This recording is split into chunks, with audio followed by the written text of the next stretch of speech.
जय हिंद मेरे प्रिय साथियों, कैसे हैं आप सभी। आशा करते हैं साथियों आप सभी अच्छे होंगे और आपकी पढ़ाई भी एकदम अच्छे तरीके से चल रही होगी और साथ ही साथ आपका फिजिकल भी एकदम अच्छे ढंग से चल रहा होगा। ऐसी हमारी पूरी आशा है आप सभी से। साथियों आज का जो टॉपिक होने वाला है वो झारखंड पुलिस कांस्टेबल का जो पेपर नंबर 2 होता है साथियों, जिसमें हिंदी के 50 प्रश्न पूछे जाते हैं जो कि व्याकरण का होता है और उसी का प्रैक्टिस सेट नंबर साथियों 77 है। इसके पहले आप लोगों के लिए 76 प्रैक्टिस सेट ऑलरेडी प्रोवाइड करवाई जा चुकी है।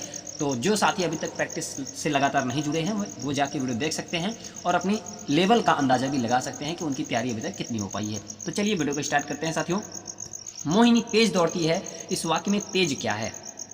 रीतिवाचक क्रिया विशेषण है, स्थानवाचक क्रिया विशेषण है, कालवाचक क्रिया विशेषण है, परिमाणवाचक क्रिया विशेषण है। तो तेज साथियों रीतिवाचक क्रिया विशेषण है। ठीक है, अब क्या होता है रीतिवाचक क्रिया विशेषण साथियों? ऐसे अविकारी शब्द जो क्रिया के होने के तरीके या विधि के बारे में बताते हैं वे रीतिवाचक क्रिया विशेषण कहे जाते हैं। ठीक है, अगला प्रश्न है कार्यालयी आदेश सदैव प्रेषित होता है कनिष्ठ से वरिष्ठ को, वरिष्ठ से कनिष्ठ को, दोनों ओर से, या फिर व्यक्तिगत रूप से वरिष्ठ से कनिष्ठ को।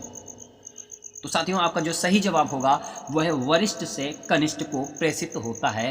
ठीक है, कार्यालयी आदेश सदैव वरिष्ठ से कनिष्ठ को प्रेषित किया जाता है। किसी मंत्रालय के कार्यालय द्वारा कर्मचारियों के लिए समय समय पर निकाले गए आदेशों की सूचना कार्यालय पत्र लेखन आदेश कहलाता है। इसमें सदैव राजभाषा का प्रयोग होता है तथा इसका प्रभाव क्षेत्र एक कार्यालय तक ही सीमित होता है। इसमें वाक्यों की रचना उत्तम पुरुष शैली में होती है। ठीक है, अगला प्रश्न साथियों भुजा का बहुवचन क्या होगा? भुजाओं होगा, बहुभुज होगा, भुजाएं होगा, या फिर भुजा भुजा होगा। क्या होगा साथियों भुजा का बहुवचन? तो साथियों आपका जो सही जवाब होगा वो है भुजाएं। ठीक है, तो भुजाएं आपका बिल्कुल सही जवाब होगा। अगला प्रश्न है समझौता करना निम्नलिखित में से किस मुहावरे का अर्थ है?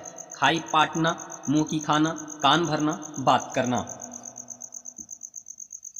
तो साथियों खाई पाटना, ठीक है, समझौता करना माने होता है खाई पाटना। ठीक है,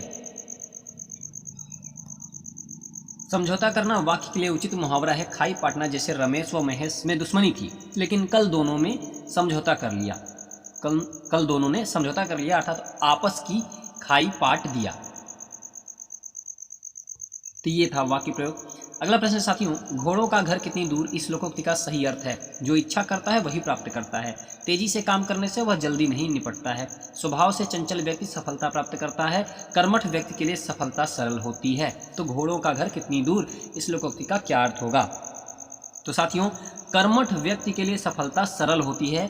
ठीक है, घोड़ों का घर कितनी दूर लोकोक्ति का जो अर्थ होता है कर्मठ व्यक्ति के लिए सफलता सरल होती है। अगला प्रश्न है शुद्ध वाक्य छांटिए। हम तो अवश्य ही जाएंगे, यह कहना आपकी भूल है, मुझसे यह काम संभव नहीं हो सकता हो, शास्त्री जी की मृत्यु से हमें दुख हुआ। तो शुद्ध वाक्य आपको छांटना है साथियों। तो क्या होगा शुद्ध वाक्य?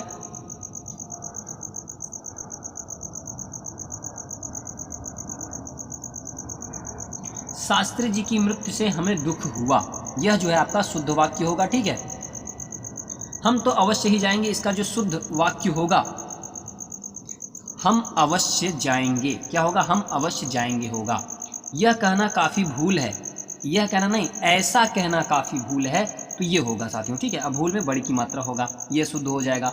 मुझसे यह काम संभव नहीं सकता हो, तो मुझसे यह काम नहीं हो सकता, मुझसे यह काम नहीं हो सकता यह कहना है, तब जाके वो शुद्ध होगा। तो चलिए आपको दिखाते हैं शुद्ध रूप।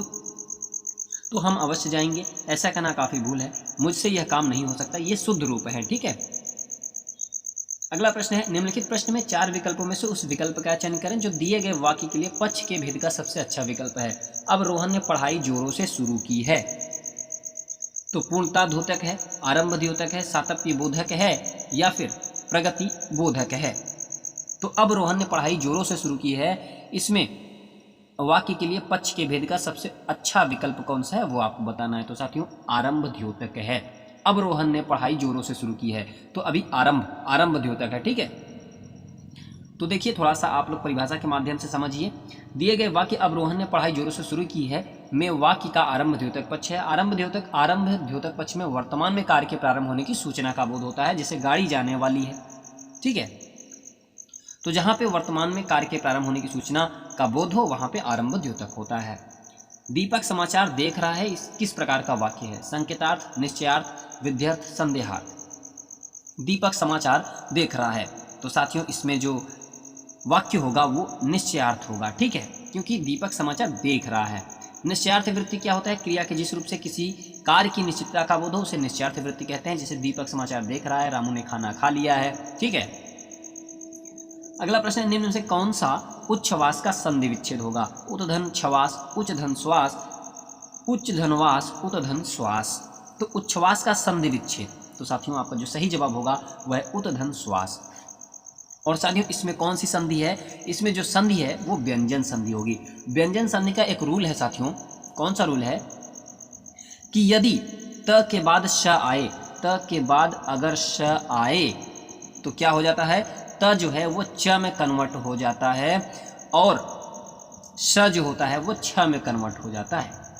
तो वही देखिए, त जो है आधा च में कन्वर्ट हो गया और श जो है छ में कन्वर्ट हो गया, तो उतधन श्वास बराबर उच्छ्वास हो गया, ठीक है।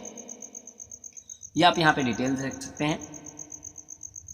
निम्नलिखित वाक्य को मिश्र वाक्य में परिवर्तित करें।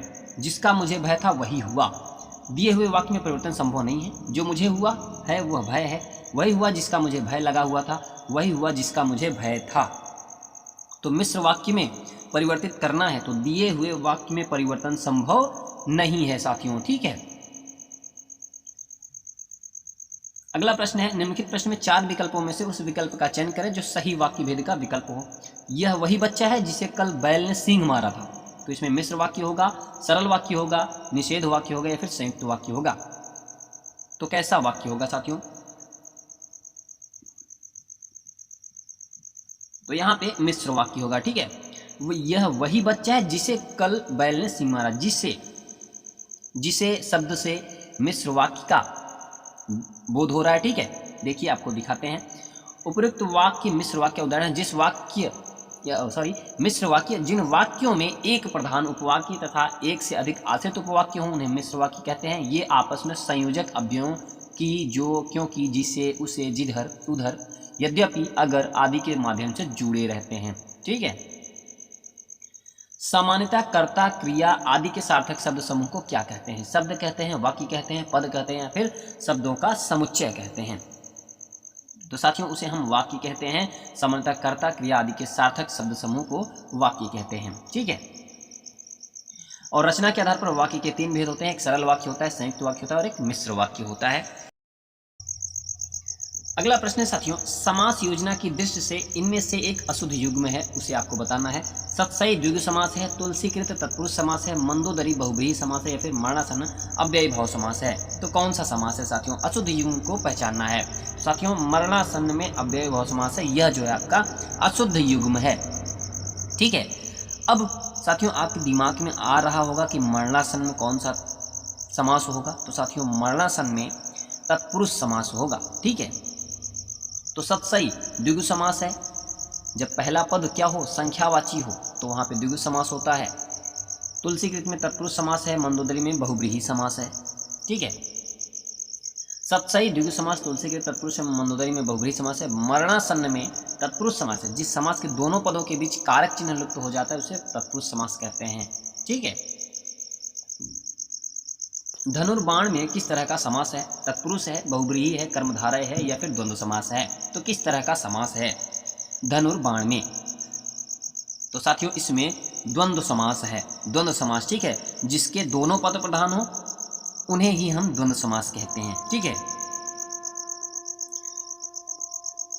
जिसके दोनों पद प्रधान हो, दोनों संज्ञाएं अथवा विशेषण हो, वह द्वंद्व समास कहलाता है। इसका विग्रह करने के लिए 2 पदों के बीच और अथवा या जैसा योजक अव्यय लिखा जाता है। धनुर्बाण शब्द का विग्रह धनुष और बाण होगा। राम लक्ष्मणो शब्द का विग्रह राम और लक्ष्मण होगा, ठीक है। तो जो 2 पदों के बीच और है ये योजक अव्यय लिखा जाता है, इसी से पहचान होती है किसकी? द्वंद्व समास की, ठीक है। और दोनों पद प्रधान हो, दोनों संज्ञा अथवा विशेषण हो तो वहां पे द्वंद्व समास हो जाएगा। अभिषेक में संधि बताइए। गुण होगा, व्यंजन संधि होगा, वृद्धि होगा या फिर दीर्घ होगा? कौन सी संधि होगा अभिषेक में? तो साथियों अभिषेक में जो होगा वो व्यंजन संधि होगा। अभिषेक का अगर हम विच्छेद करेंगे तो क्या होगा? अभिधन सेक, ठीक है। तो यहाँ पे कौन सी संधि हो जाएगी? व्यंजन संधि हो जाएगी। दिन दीन शब्द युग्म का सही अर्थ है दिवस गरीब, गरीब दिवस, सुबह गरीब, दोपहर गरीब। तो दिन और दीन शब्द युग्म का सही अर्थ है। एक दिन, दिवस और गरीब, ठीक है, दिवस और गरीब आपका बिल्कुल सही होगा। दिन माने होता है दिवस और दीन माने होता है गरीब। जिसकी ग्रीवा सुंदर हो, वाक्यांश के लिए एक शब्द है पार्थिव, सुग्रीव, सुधीर, सुनील। तो जिसकी ग्रीवा सुंदर हो, वाक्यांश के लिए एक शब्द क्या होगा? तो साथियों उसे हम सुग्रीव कहेंगे। अब आप लोग बताइए, थोड़ा इसको देख लीजिए, फिर मैं पूछता हूँ। जिसकी ग्रीवा सुंदर हो के लिए एक शब्द सुग्रीव है। पृथ्वी से संबंध रखने वाला के लिए एक शब्द पार्थिव होगा। सुधीर का अर्थ धैर्यवान या दृढ़ होता है, ठीक है, धैर्यवान दृढ़ होता है, ठीक है। अब आप लोग बताइए कि ग्रीवा क्या चीज है? ग्रीवा क्या है? आप लोग कमेंट बॉक्स में कमेंट करके बताइएगा क्या है। जिसकी ग्रीवा सुंदर हो, तो ग्रीवा क्या है, ठीक है। दूसरों की बातों में दखल देना के लिए एक शब्द क्या होगा? हस्तक्षेप, आक्षेप, दूरदर्शी, उपकारी। तो साथियों दूसरों की बातों में दखल देने को हम कहते हैं हस्तक्षेप, ठीक है। आक्षेप व्यंग्यपूर्ण दोषारोपण करना, व्यंग्यपूर्ण दोषारोपण करना आक्षेप होता है। दूरदर्शी क्या होता है? जो आगे की सोचता है उसे हम दूरदर्शी कहते हैं। उपकारी क्या होता है? उपकार करने वाले को हम उपकारी बोलते हैं, ठीक है। आक्षेप व्यंग्यपूर्ण दोषारोपण करना, दूरदर्शी जो आगे की सोचता हो, उपकारी उपकार करने वाला। क्षमा का अर्थ माफी होता है। क्षमा का अन्य अर्थ होता है, क्या होता है? पृथ्वी, बादल, जोड़, अमृत। क्षमा का अर्थ माफी होता है, लेकिन क्षमा का अर्थ कुछ और भी होता है। तो इन चार विकल्पों में से कौन सा अर्थ और होता है? तो साथियों क्षमा का जो अर्थ होता है वो पृथ्वी होता है। किस शब्द का अर्थ सूर्य, पंडित, अंधा, सूरवीर आदि होता है? भानु, सूर, भास्कर, सूर। तो साथियों सूर, ठीक है, सूर शब्द का अर्थ सूर्य, पंडित, अंधा, सूरवीर आदि होता है। दिए गए शब्द युग्म का सही शब्द युग्म ज्ञात कीजिए। मनुज और मनोज क्या होता है? मनुष्य, कामदेव, आनंद रत्न, बादल यज्ञ, जड़ मस्त। मनुज,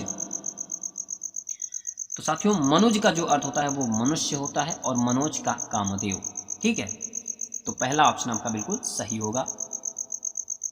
निम्न में से किस विकल्प में सभी शब्द तरंगिणी शब्द के पर्यायवाची हैं? ललना, रमणी, सरिता, वनिता, कामनी, आपगा, सरिता, तटिनी, निम्नगा, निर्झरिणी, निमग्ना, विभावरी। तो बताइए तरंगिणी शब्द के पर्यायवाची हैं। तो साथियों सरिता, तटनी, निम्नगा तरंगिणी शब्द के पर्यायवाची हैं, ठीक है। प्रधानमंत्री बाढ़ग्रस्त क्षेत्रों का दौरा करेंगे, वाक्य में कौन सा काल है?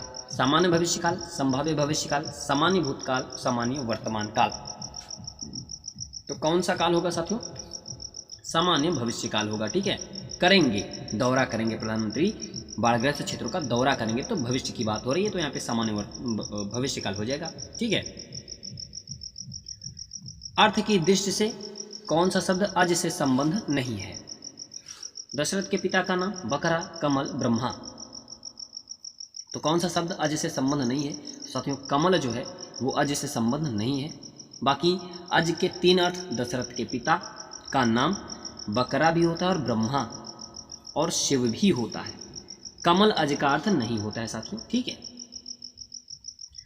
अगला प्रश्न है, क्रोध के लिए इन दिए गए पर्यायवाची शब्दों में एक गलत शब्द है, उसे चयनित कीजिए। रोष, अमर्ष, स्वत्व, कोप। तो क्रोध के लिए बताइए कौन सा पर्यायवाची एक गलत है? तो साथियों स्वत्व, ठीक है। स्वत्व क्रोध का पर्यायवाची शब्द नहीं है, जबकि शेष, रोष, अमर्त्य और कोप क्रोध के पर्यायवाची हैं, ठीक है साथियों। तो ये था 25 प्रश्न। वैसे तो पूछे जाते हैं 50 प्रश्न साथियों, आपके पेपर में 50 प्रश्न पूछा जाएगा, एक प्रश्न 3 नंबर का, तो 150 नंबर का हिंदी व्याकरण पूछा जाएगा। प्रैक्टिस सेट है साथियों, इससे आप अपने लेवल का अंदाज़ा लगा सकते हैं, ठीक है। तो कैसी लगी आप सभी को यह प्रैक्टिस सेट जरूर बताएगा, और प्रैक्टिस सेट पसंद आई हो तो एक लाइक और चैनल को सब्सक्राइब जरूर करेगा साथियों। और PDF जो है आप सभी को टेलीग्राम चैनल पर मिल जाएगा।